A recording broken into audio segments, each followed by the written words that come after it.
Papakita ko. Tingnan mo. Naantok na ako. Ano po pick-up po na?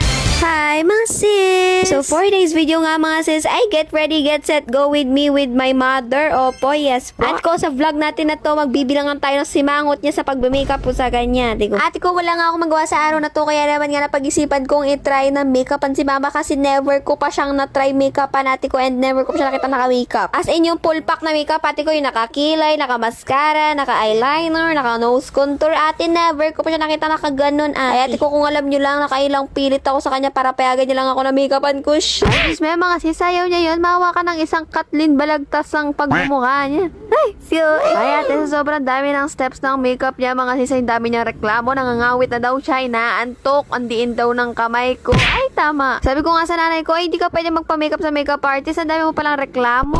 Sorry. Ay, rugo ate ko, super excited ko dyan makita yung itsura ng nanay ko na naka-makeup. Yan palang naganda na yung base niya, ate ko, gandang-ganda na ako. Syempre, gawa ko yan eh. Sorry. Ay ate ko, sa kalagitnaan nga na makeup session namin ni mama, mga sis, tumawag sila ate ko. Ay talaga naman nga sabi nila, saan kami pupunta? Sino magsasagala? Ba't nagme-makeup nanay ko? Ate, yan nga ba yung sinasabi ko mga sis, dyan ako nahirapan sa part na yan sa eyeshadow dahil hindi ko nga alam kung anong bagay na color sa kanya. Hindi ako nag-practice ate ko, tapos di ko tinignan yung color palette niya, ganto ganyan. Yeah. Ay ate ko, parang bebot ata yung ginagawa ko sa kanya. Ba't ganyan yung eyeshadow niya? Ay ate ko, dyan pala sa part ng pag-makeup ko na yan, mga sis, iniisip ko na agad na uulitin ko talaga tong makeup na to. Like, papalitan ko nga yung color palette ni mama, mga sis, ng color peachy-peachy, ganun, coral vibe. At yun na nga po, nagbabakbakan na kami ng nanay ko dahil nasa eyelashes na part na ako kung saan kinukurl ko na yung lashes niya.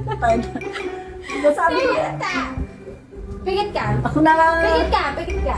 At ayun na nga po mga sis, sa wakas nalagay ko na at successful naming na-curl yung pilikmata niya at nalagay ko na nga rin yung mga cluster lashes niya at kinat ko na nga lang yan dahil super tagal namin doon. Ate, ang bilis nga lang ng pag-makeup ko sa kanya dito dahil hindi nga ako nahirapan sa base niya. Talaga naman hindi ko na pinaka-arty-arty yung base niya. Ate ko, dahil buburay niya din naman agad yan. Ate, naayos ko na nga yung buhok niya lang dyan. So this is the before, ate ko.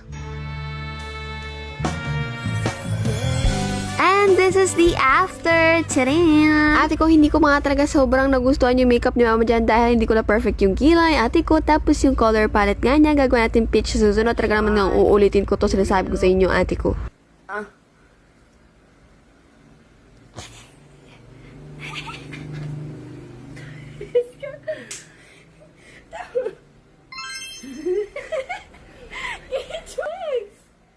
Ang hirap.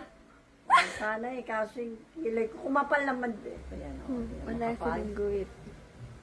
Sa video siguro. Tingnan mo sa video. Ito naman nga yung reaction ng papa ko na makita niya si mama na naka-makeup siya.